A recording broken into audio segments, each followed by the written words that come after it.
Bismillahirrahmanirrahim. Assalamualaikum warahmatullahi wabarakatuh. Teman-teman, saya sehat terus semuanya ya. Kita pengen jawabin pertanyaan ini. Boykot sama aja kayak matiin rezeki saudara sendiri. Masya Allah. Jangan main fonis-fonis gitu ah. Kita nggak tahu isi hati orang. Lagian kita meninggal nggak ditanya kelakuan orang lain, ditanyanya kelakuan masing-masing. Dan sejauh ini sih nggak pernah nemuin ada orang yang lihat boykot biar supaya saudara saya mati kelaparan. Sejauh ini sih belum ada ya. Lagian ini untuk bahan renungan kita nih. Seperti negara Cina misalkan, di situ mereka mengembargo diri mereka sendiri. Google nggak boleh masuk ke situ dan macam-macam dibatasi. Tapi lihat, apakah ada masyarakat yang berkata pemerintah kita matiin kita nih? Enggak, teman-teman. Mereka malah terpicu makin kreatif. Mereka bikin Google sendiri, Baidu, bikin Alibaba, dan lain-lain. Maksudnya, segitu punten ya, segitu kata mereka itu negara komunis yang katanya tidak bertuhan. Tapi, kok kita kalah mental sama mereka? Apa kita tidak cukup yakin dengan Allah yang Maha Kaya?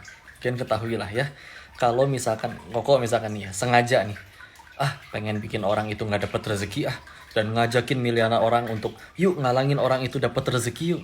Tapi kalau kata Allah rezeki itu harus nyampe ke orang tersebut, demi Allah pasti nyampe. Atau bahkan kau pernah dapat kisah dari guru Koko Agim, beliau juga dapat dari gurunya tentang orang yang jatuh ke sumur. Ingat, beliau jatuh ke sumur minta tolong, akhirnya ada orang yang lewat nolongin, naiklah dia, biar tenang dikasih segelas susu dulu. Begitu udah tenang ditanya kan, bapak tuh kenapa bisa jatuh? Setelah jatuh baru dia cerita, tadi saya cuma berdiri di sini diperagain, terus jatuh lagi, tiguling.